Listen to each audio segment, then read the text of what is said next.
Well, good afternoon to each one, and welcome back to Word of the Day. And the Word of the Day today is inheritance.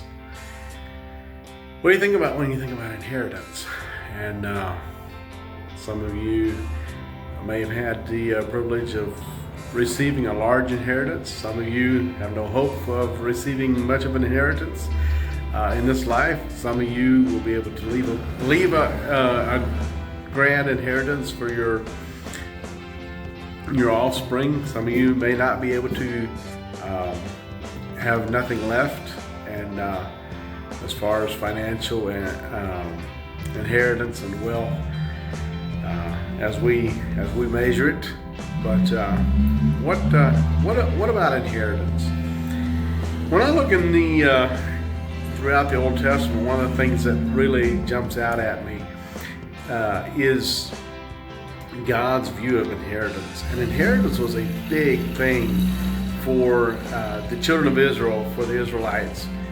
And as they were coming out of Egypt, and God promised them certain areas, certain lands, certain things, and He said, this is going to be your inheritance, and it is not to be taken away.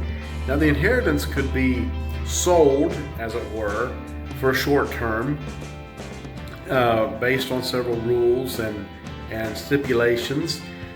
But in almost every case, these bought lands were to be returned to the original owner in the year of Jubilee. Every 49 or 50 years, God ordained the year of Jubilee. And in the year of Jubilee, the lands and properties were all to go back to the original holder of this inheritance. And it was very important.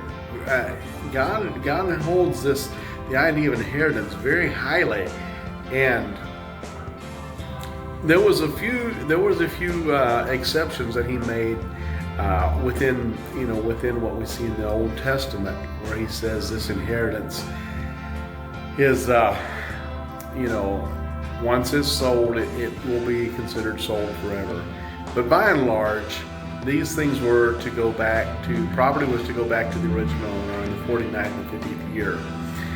And I find it really fascinating. But when we look into the Old Testament, Paul writes specifically in the book of Ephesians that he has given us an inheritance, and the down payment of that inheritance is Holy Spirit living within us. And also, we read that we are Christ's inheritance. The church is Christ's inheritance. And knowing that God places such high value on inheritance, that we are Christ's inheritance, and our inheritance that we have is our reward, our home in heaven, and He has given us Holy Spirit as a down payment for that. Anyway, just knowing how God views inheritance in light of Old Testament and all that has made this an interesting word for me to look at today, and just wanted to share it with you. Anyway, go forward, be blessed, and enjoy your inheritance. Y'all have a good one.